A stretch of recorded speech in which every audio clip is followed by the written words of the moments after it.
start with a little story. So a few years ago, I was on a flight heading to Honolulu, Hawaii. I had my entire family on this flight. The skies were clear when we took off, smooth, perfect. But about halfway in, the pilot came over the intercom and was like, "Hey folks, we're heading into some turbulence. Buckle your seatbelts." And I'm sure you guys have all been in that moment. But in this plane, suddenly it just started shaking. It was dropping, it felt like hundreds of feet in the air. It was bouncing all over the place. And passengers were tense, right? They were gripping the armrest. They were looking around really nervously. Naturally, my kids slept through the entire thing. But I'll never forget the look of terror that was on my wife's face, kind of like that. But if you can imagine the pilots, the people up in the cockpit, they weren't panicking. Why weren't they panicking? Because turbulence is expected. They had the instruments, they had the training, they had the procedures to be able to handle it. And so here's the thing, in aviation, turbulence is inevitable, but a crash is preventable. Risk management kind of works the same way. The storms are out there, we have cyber threats, we have compliance changes, we have operational disruptions, and we can't control when they appear. But what we can control is whether we've prepared for them, whether we recognize the hidden mistakes that makes organizations vulnerable. So that's why we're here today.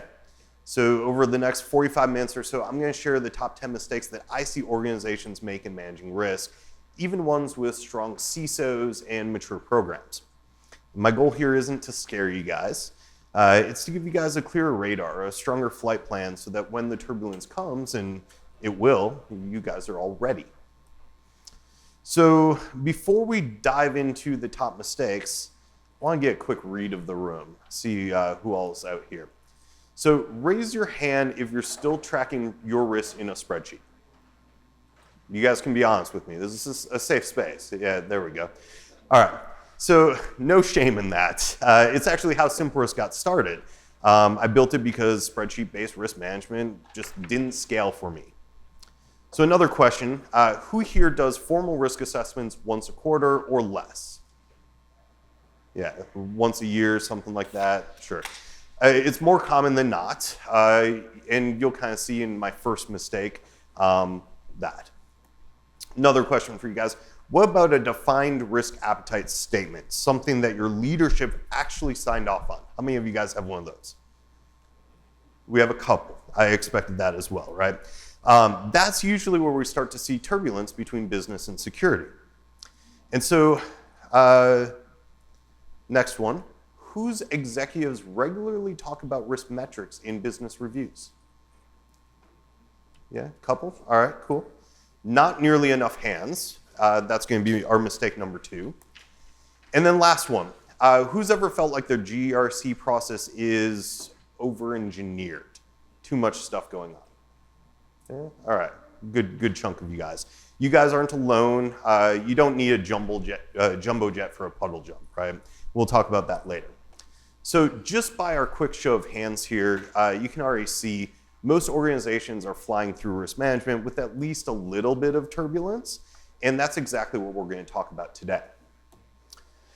So a couple of weeks ago, I was in Vegas and I gave a version of this talk at the Navitaire Customer Conference. And the audience was mostly enterprise CISOs, risk managers. There were people worried about business risk, compliance risk, audit findings, board reporting, that kind of thing. And LastCon is a different crowd. You all live a little bit closer to the code.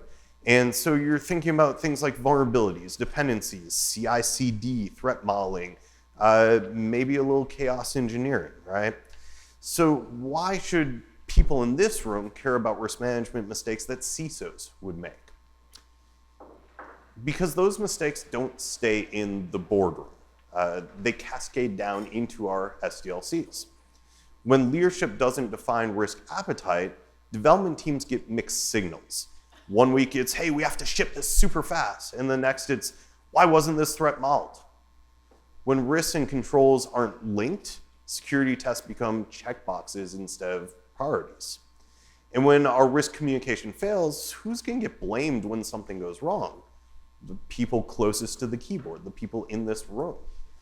So today we're not just talking about how CISOs mess things up, We're talking about how those same patterns affect you, whether you're building, testing, or running the code that keeps the business flying. So think of this as taking lessons learned at 30,000 feet, bringing them down to the application layer, because turbulence literally happens at every altitude. So before we take off, let's talk a little bit about our flight plan for today. You'll kind of see the aviation references kind of pouring into here, obviously because of my talk at the Navitaire conference. But just like a pilot doesn't jump into the cockpit without some sort of a route, we're not going to be wandering our risk topics without a roadmap. So our journey is going to cover strategic blind spots. These are areas where a lack of alignment or one-time assessments can leave us flying blind. Then we'll move on, we'll talk about operational missteps. This is the turbulence caused by weak processes, over or under engineering, and unlinked controls. And then we're going to talk about cultural and communication failures. Those are the hidden storms created when risk isn't communicated effectively or culture discourages action. And then we'll kind of land with some key takeaways and an actionable checklist, give you guys the opportunity to ask some questions, things like that. But hopefully by the end of this flight, my goal is for you to have a clear view of the top 10, the mistakes in risk management, and practical ways to navigate around them, maybe even prevent a disaster or two along the way. So with our flight path set, let's kind of start at the beginning, the part of the journey that sets the direction for literally everything else. Strategic blind spots. These are the areas where organizations often fly without instruments, without guidance, and without full awareness of the risks ahead. And if you don't get this right, everything downstream, our operational decisions, our culture, our communication, can wind up off course. So I want to tell you guys a quick story about a company I worked with a few years ago. Large manufacturer, global footprint. They had what they thought was a solid risk management process. So every quarter, the InfoSec team would meet, they'd run a risk assessment, they'd update a spreadsheet, and then they'd report back to leadership. Everything looked great, we had green across the board. And then one day, a critical supplier suffered a ransomware attack. And the problem was that that supplier wasn't even on their radar during the last quarterly review. The risk hadn't been reassessed in months, so when the attack hit, they were completely blindsided. The production stopped, the customers were delayed. The next board meeting, it got turbulent. So what exactly went wrong in this scenario? It wasn't a lack of intelligence, it was timing. They were checking the weather once before takeoff, assuming the skies would stay clear for the entire flight. But risk isn't static, it's dynamic. It changes with every new dependency, every system update, every vulnerability disclosure. And that's why the best programs don't treat risk assessments as events. They treat them as continuous monitoring processes. Because if you're only updating your risk register quarterly, you're flying blind for like 89 days out of every 90. So in today's threat landscape, that's a lot of turbulence that's waiting to happen. So another question for you guys. How often do your risk assessments give you a true, real-time view of your organization's risk landscape? I'm going to break this down to time frame. So how many of you guys say once a year we got a real-time view? We got a couple. All right. How about quarterly? At least quarterly we have a good view. A few more. Okay. What about monthly? Nobody's monthly? Can anybody in this room say continuous? We nonstop, every day you can ask me and I will give you a real-time answer. We got a couple of people nodding over here. All right, so if your answer was once a year, which seemed to be kind of the majority in here, you're not alone, but that approach has some important limitations. You can imagine a pilot that's preparing for takeoff, they check the weather once, months in advance, and they decide, hey, we're good to go. Because 1 month from today, we're supposed to have clear skies. And they never check it again, not before they take off, not during the flight. So storms, turbulence, sudden winds, completely unseen. And that's what happens in a lot of organizations when risk management is treated as a once-a-year exercise. That brings us to mistake number one, which is one-time risk assessments.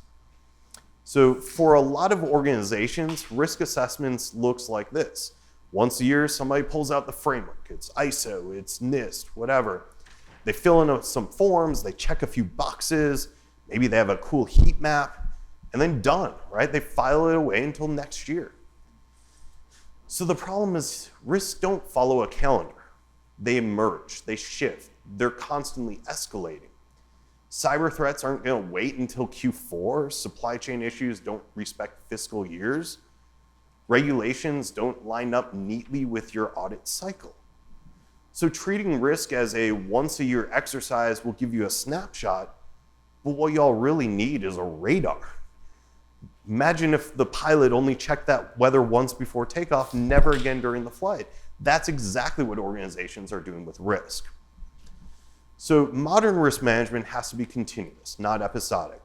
It means building feedback loops into your operations, which is regular updates from IT, security, legal, compliance, and the business. It means having a risk register that lives, that breathes, that's changing in real time. So now that we've talked about why one-time assessments leave organizations flying blind, the next question becomes, even if you continually track risks, who's steering the plane? And that brings us to mistake number 2, which is weak executive alignment. So far too often, risk management is positioned as a compliance activity, not a business enabler. And our board cares about things like revenue growth, market expansion, customer experience. Risk gets presented in like technical jargon that doesn't connect to those priorities. So the result is risk becomes kind of a side conversation, not the boardroom conversation. You might have executives that are nodding politely. They move on to what they consider the real business, right? We'll get security out of the way first so that we can talk about the real business. But the reality is, if risk isn't tied directly to strategy, it gets ignored, period. So I'll give you an example. Imagine a CISO that's presenting to the CEO. And he says something to the effect of, we have 5 high risks, 2 cyber, 1 compliance, 1 vendor, 1 operational. What do you think the CEO hears from that? Expensive problems, right?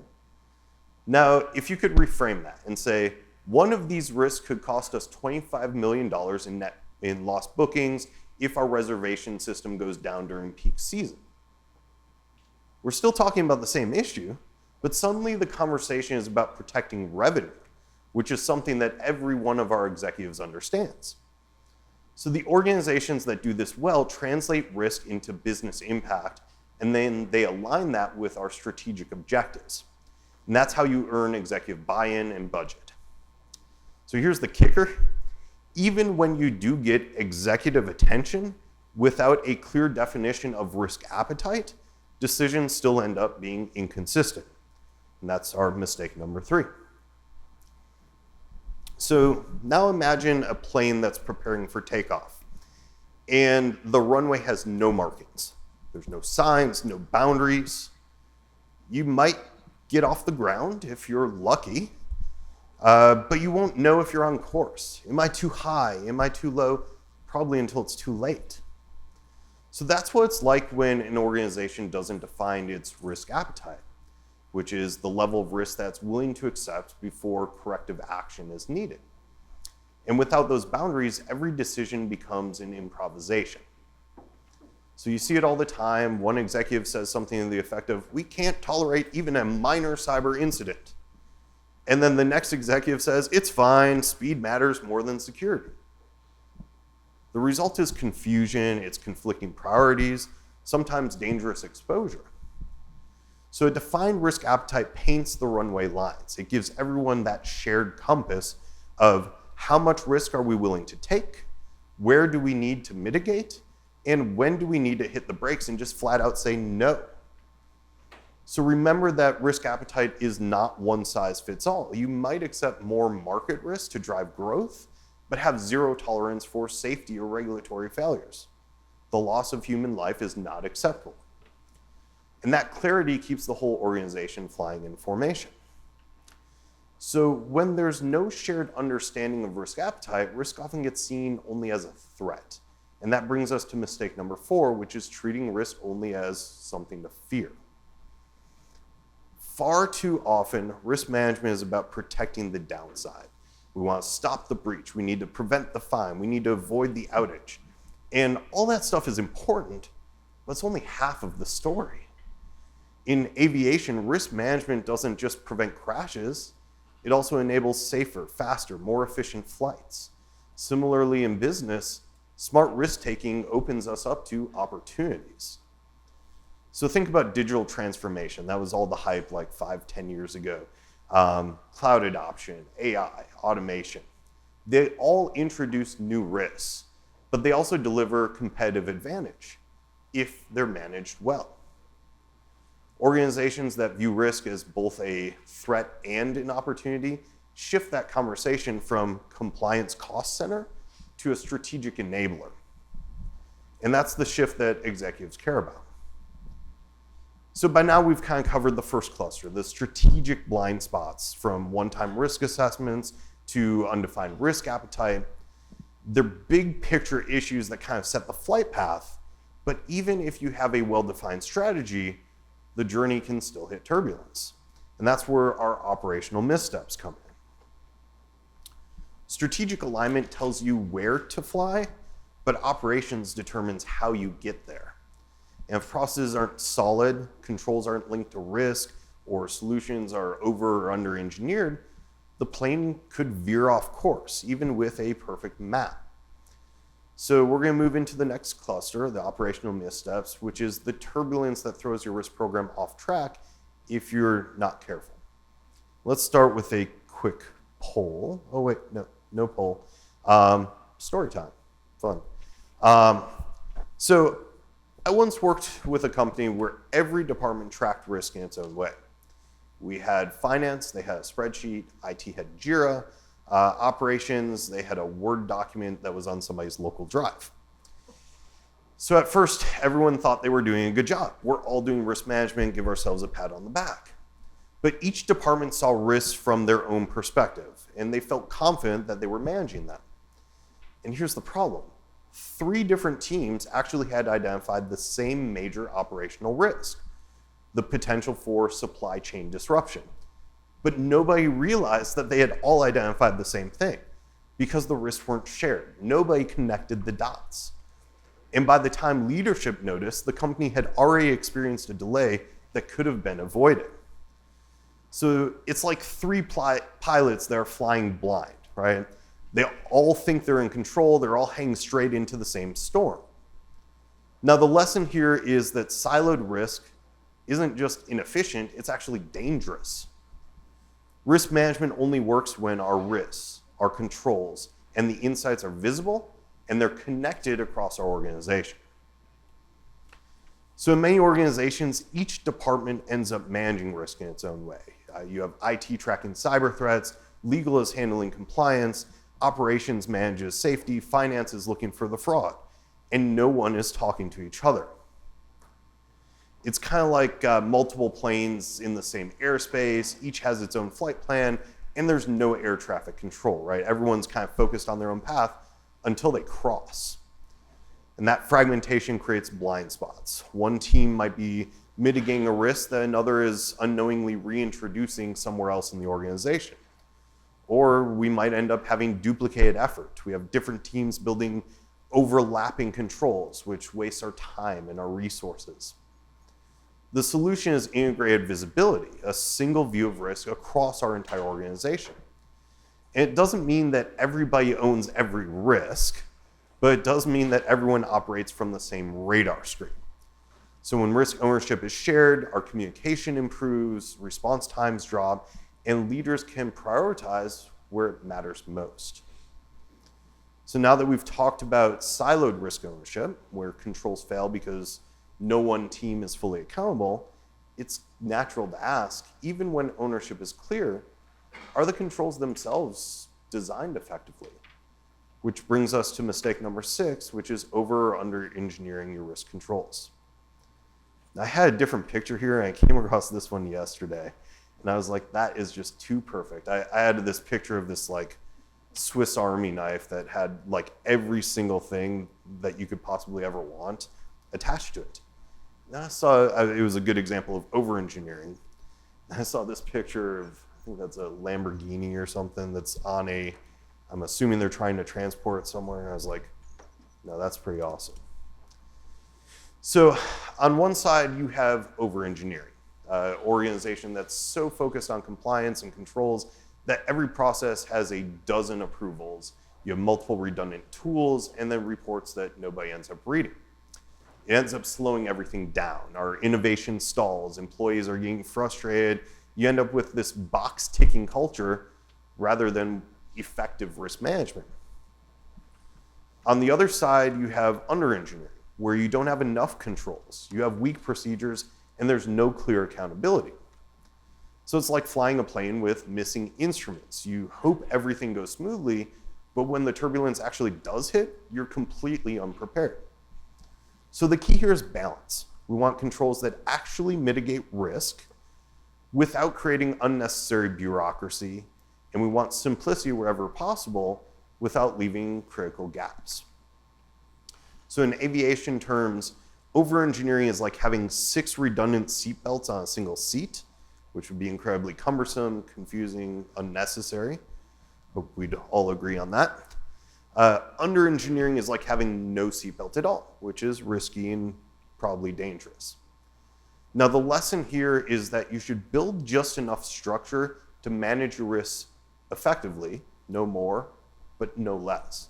And always validate that controls are delivering measurable value, not just adding additional paperwork for our organizations. So even when you get to the level of engineering right, the next problem is that risks and controls are often not connected properly, which brings us to mistake number 7, which is deceptively simple but incredibly common, unlinked risks and controls. So many organizations have this perfectly detailed risk register, and then they have a separate list of controls, policies, procedures. Now, on paper, it looks really impressive, but here's the problem. If there's no clear connection between the risk and the control that mitigates it, you end up having no idea if your efforts are actually addressing the right threats. So in aviation, you might have every instrument imaginable in the cockpit. But if the pilot doesn't know which instrument corresponds to which risk, which instrument I use for altitude, which one measures fuel, which one shows me engine performance, they're still flying blind. So in business terms, you could have dozens of controls in place, but if they don't map to your most critical risks, your organization is still exposed. And worse, you end up spending time and money on activities that don't really end up moving the needle. So let's zoom in on a common operational misstep that's especially relevant for our AppSec audience here. DevSecOps integration. We've heard it here at LastCon so many times now. When controls and risks aren't linked, your SDLC essentially becomes a guessing game. Teams think that they're secure because they're following the processes, but those processes aren't connected and you're still flying blind. So here's some examples that I see all the time. First, threat modeling without mitigation tracking. Teams are identifying threats early in the design, but there's really no follow-through to ensure those mitigations actually get implemented.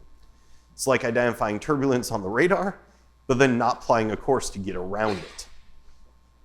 Second, we have unverified controls in our CI/CD pipeline. So the controls might exist, you might have stack analysis, automated dependency checks, but if you don't verify that they're actually running and correctly configured, they're effectively invisible. Third, dev teams accepting risk without CISO visibility. So oftentimes developers make decisions to bypass certain security checks because they have deadlines to hit. What ends up happening is leadership doesn't see it until the incident occurs. Talk a little bit about one of these coming up here in a second. It ends up being kind of a recipe for operational turbulence. The takeaway here is really simple. Link your risk identification to your controls, and you make sure that someone is monitoring that link. So in DevSecOps terms, it means your threat models, your CI/CD checks, and your approvals all need to talk to each other. Otherwise, you end up with a pipeline where security exists in theory, but not in practice, all while deploying software into production with unknown risks. So, we have a pipeline here. And you guys all see that there's this guy with a link that's missing in the middle. That missing link between identity risk, or identifying risk, and applying a control. That's the exact spots where organizations often crash. And your goal as a CISO or as a security leader is to make sure that nothing falls through that gap. Now, the fix is really simple in concept. It does take discipline. Every risk needs to have one or more linked controls, and every control should clearly map back to the risk that it mitigates, which creates accountability, it ensures coverage, and allows leadership to see what's actually protecting the organization. So far, we've covered strategy and the operational missteps. We have annual assessments. We've talked about executive alignment, risk appetite, over-under engineering, unlinked controls. But even when these processes are in place, culture and communication often become the hidden turbulence that trips organizations up. And that brings us to our third cluster. Think of culture and communication like the cockpit instruments of risk management. So without them, you're flying blind. And let me give you an example from my own experience at National Instruments back in 2017. So I was early in my tenure running InfoSec at NI. I had a vulnerability scanner, and it flagged a critical Apache struts flaw on a public-facing web server. SEV10, remote code execution possible. So I ended up going to the developer who was responsible for this application. He was a guy I knew. He had been in my security awareness training, but he was swamped. He had all these features that the business needed yesterday, and he told me he would put it in the backlog. I don't know if you've ever been told that that security fix is going in the backlog, but it doesn't feel good, especially for a SEV10. So I went to his manager. His manager ended up giving me the exact same response. He said, "We're super busy right now, Josh. It'll be addressed later," which also doesn't feel great when you're like, this is really bad. I always try not to be the guy that the sky is falling, the Chicken Little guy. Like, I'd never use that line, like, this is really bad, we need to do this now. But I was like, I'm seeing it at crossroads, right? At that moment, I essentially had three options. I could do nothing. I could hope that this gets fixed eventually. I could try to persuade the team, which not going so well so far, right? Likely futile. Or I could escalate to their director, the guy who's responsible for the organization. So I chose option 3. The director ended up supporting me. The issue got fixed, but wasn't without some friction. The developer, who I had previously been friends with, I used the term previously, he felt like I add work to an already overloaded schedule, right? Here I am, the security guy, I come like, sorry, all that other stuff that needed to be done yesterday, my thing is more important. And the manager, he's a former military guy, and he was not happy that I broke the chain of command. How dare I go above his head to his boss to get this done? He already told me what the outcome was going to be. Not cool, man. He actually dragged me into a conference room to yell at me. I fortunately got a heads up from another manager that he was going to do this, so I came prepared with all the data, but still not good. So weeks later, Equifax breach hit. You guys have all probably heard about Equifax. It was the exact same vulnerability that I had found that was the entry point for the Equifax breach. So I'm going to ask you guys, knowing that I prevented a possible Equifax level breach for National Instruments, did I do the right thing? What do you guys think? I see nodding heads, I hear for sure's, yeses. Okay.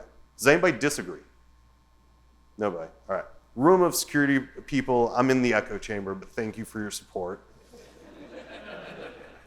Love it. So, to be fair, if I had it do all over again, I don't think I would have done it any differently. And for me, the lesson is really clear.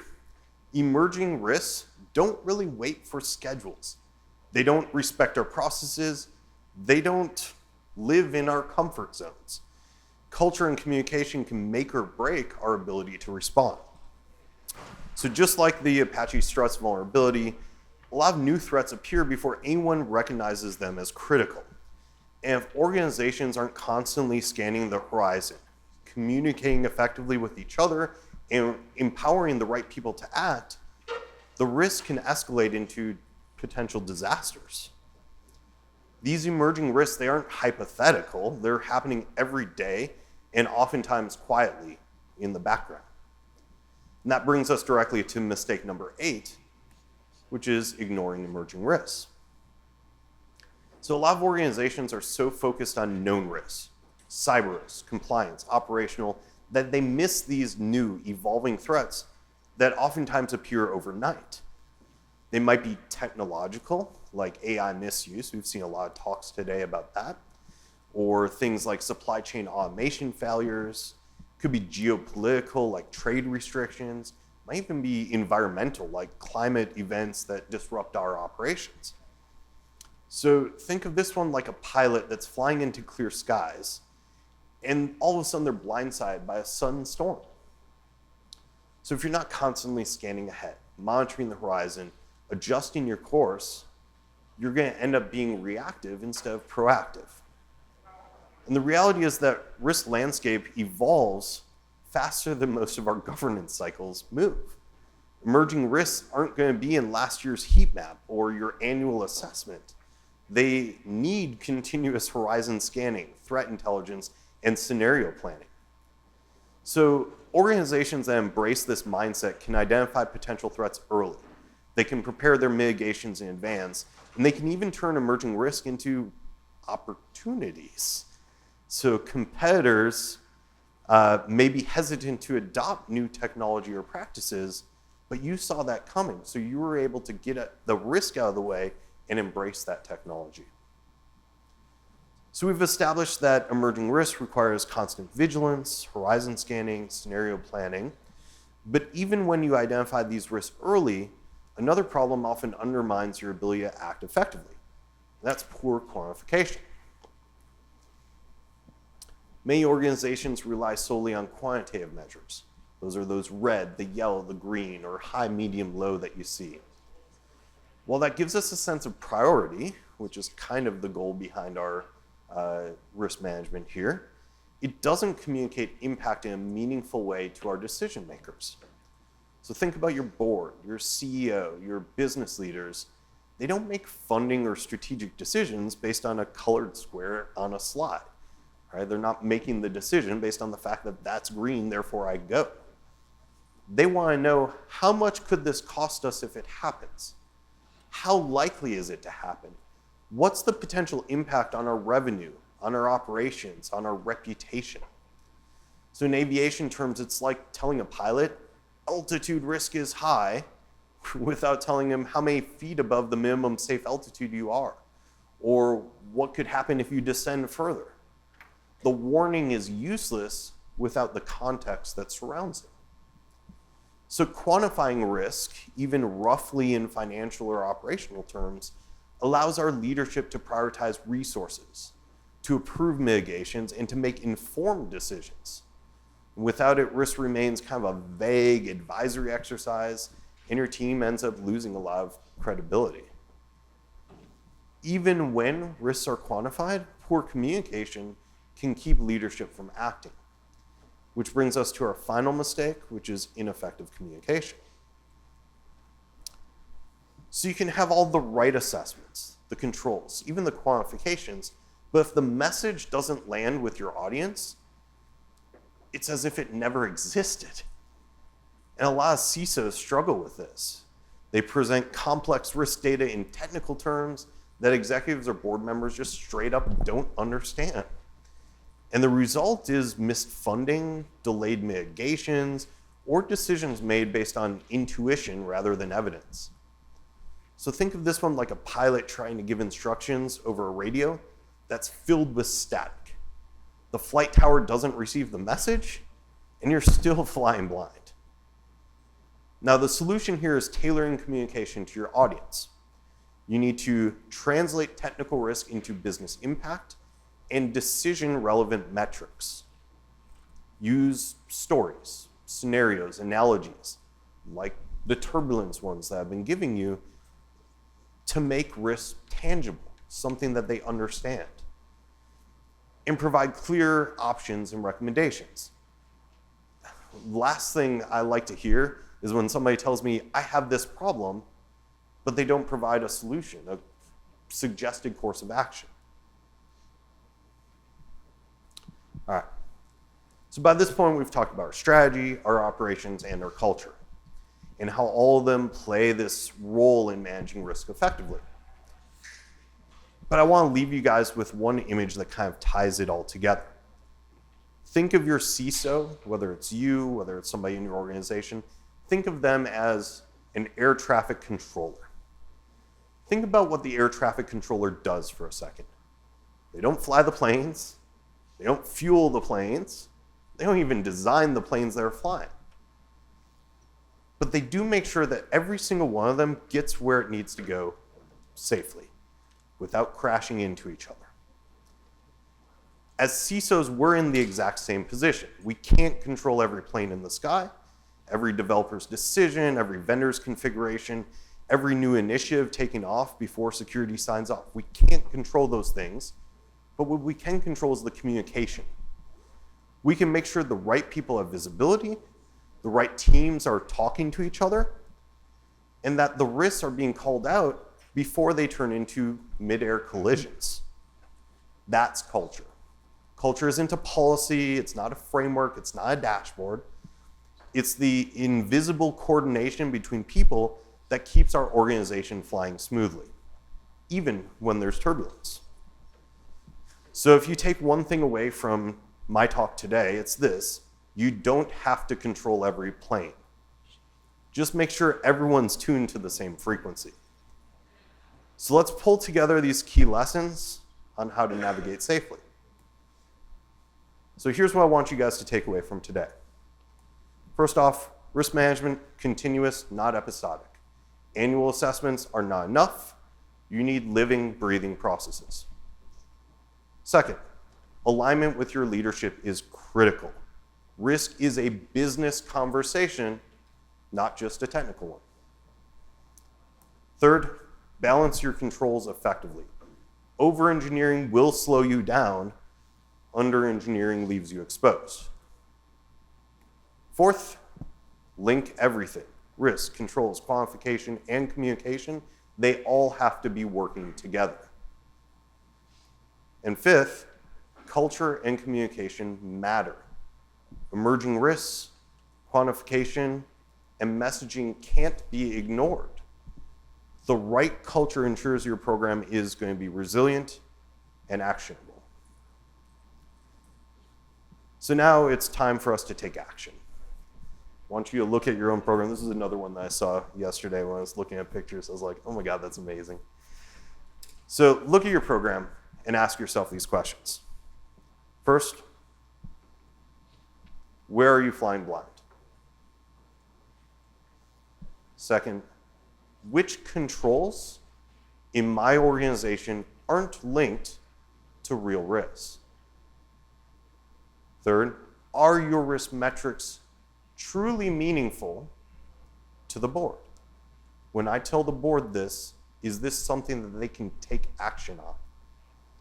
And fourth, is your communication actually landing? Are decisions being made based on what I am telling the board?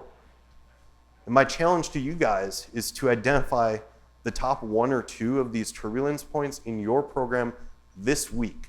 This is like your homework from last con, right? Take concrete steps to address them. Even small adjustments can significantly improve your flight path. So then, rather than asking you guys any questions, I think we have about 7 minutes or so, 6, 7. You guys have kids, right? Rather than asking you guys any questions, I want to make this interactive. So you guys tell me, which of the top 10 mistakes that we talked about today hits closest to home for your organization? Feel free to shout it out, point, give me a number. 10? Yeah. Communication is a big one. 3? Are those, for most of you guys, that's what you guys feel? 3 and 10, not 6 and 7? 2? Yeah. 7? So to get to the place of continuous assessment, right? Let's say we have our program. Tomorrow there's a JS vulnerability, whatever. It's high, it's critical. We think it's there. Like, are we going to do a risk assessment on that, or do we just like write it up quickly and move to fixing, or like what's a practical implementation of how you'd handle something that it's Tuesday morning and now I have something to deal with? Does that make sense? Yeah. So one of the early realizations that I had when I was working at National Instruments was that almost everything that I was doing was some form of risk assessment. Didn't matter if it was the AppSec scanning tools or the network security stuff, whatever. It all came down to some form of risk management.